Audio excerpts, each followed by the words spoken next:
Every offseason gives us numbers, rumors, and optimism dressed up as certainty, but every now and then you stumble into a question that feels far more revealing than projections or contracts ever could.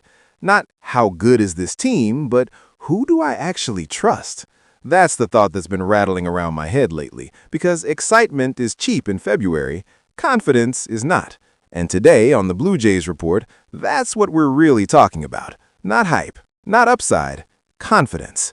Who am I willing to believe in for full, grinding, unforgiving 162 games as the Blue Jays walk into 2026?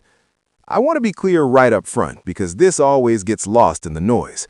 This isn't about who I like as players or who had the best moments last year or who looks nicest on a highlight reel. This is about trust. Gun to my head, season on the line trust. The kind that gets built slowly, broken quickly, and almost never repaired without scars. And yes, if you disagree with me along the way, I genuinely want to hear it, because this is baseball, not religion. Drop your takes in the comments, argue with me respectfully, and if you're enjoying this kind of deep, reflective breakdown, you already know it helps the channel a ton when you like and subscribe. Now let's get uncomfortable. Some players feel like home. Vladimir Guerrero Jr. is one of them. There's no drama here, no suspense, no clever contrarian angle. He's locked and loaded, and anyone pretending otherwise is overthinking it for sport. With Bo Bichette no longer in the picture, this is unequivocally his offense now, and frankly, I think he relishes that weight.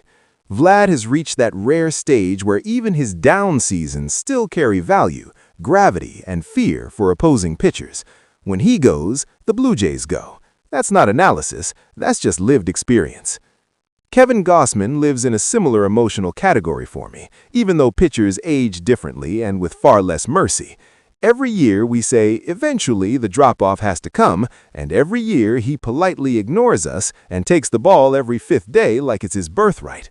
He's one of those free agent signings that sneaks into franchise lore without ever demanding attention. Dependable, professional, quietly excellent. Until he gives me a real reason not to trust him, I'm not inventing one. Ernie Clement might be the most underappreciated confidence builder on this roster, and I say that with a little bit of stubborn pride.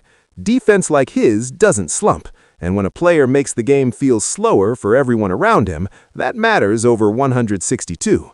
The fact that he didn't take home a Gold Glove still annoys me more than it probably should. And then you layer in what he did in the postseason, the contact skills, the refusal to strike out, and suddenly you've got a player who just shows up. No theatrics, no ego, just value. I trust that. Not everyone I trust feels boring in that way, though. Addison Barger feels like momentum incarnate.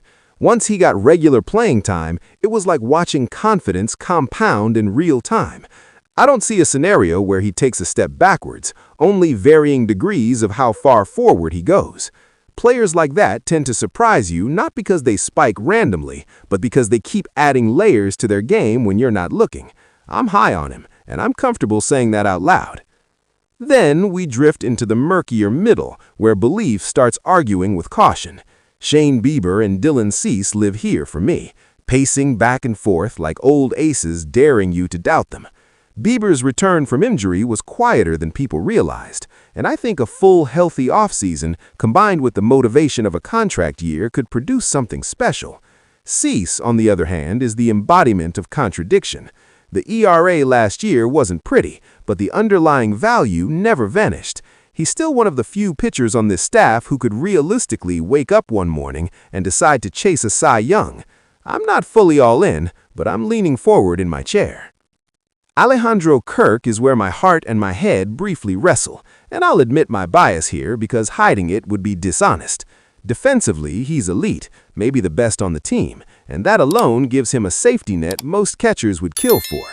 Offensively, last season felt like a reintroduction, a reminder that the down year wasn't the real him.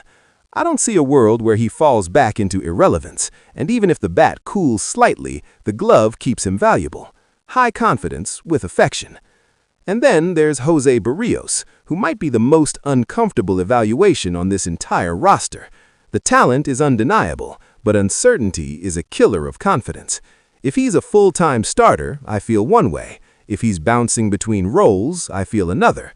Last season didn't answer those questions cleanly, and until his usage becomes clearer, he sits in that risky gray zone for me. Not because I think he's bad, but because I don't know which version of him the team is committing to. That same unease follows players like Tyler Heineman, who gave us stretches last year that felt borderline surreal.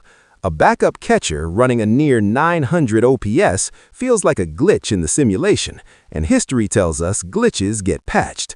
I like him. I'm just not betting on lightning striking twice. Jeff Hoffman is even tougher. We've seen the ceiling, we've also seen the floor, and when Fangraphs hands a closer negative WAR, alarm bells ring whether we like it or not. He needs to prove it, plain and simple. Brendan Little and a few others sit in that same show me category. Early success, late collapse, scouting reports catching up. Baseball is ruthless that way. Adjust or get exposed. Until I see those adjustments, trust stays limited. Nathan Lucas and Tommy Nance fall into different shades of risk, not because they can't contribute, but because sustaining their contributions over a full season feels like asking the universe for a favor. And that's really the heart of this conversation. Confidence isn't about ceilings, it's about sustainability.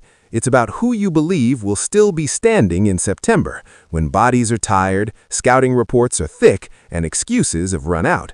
Some players feel inevitable, others feel conditional.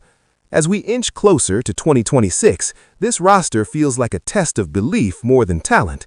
If you're enjoying these deeper, more honest conversations about where this team actually stands, stick with the Blue Jays report, share it with a fellow Jays fan who loves a good argument, and let's see which of these bets age well, because baseball always tells the truth, eventually, even if it takes a full season.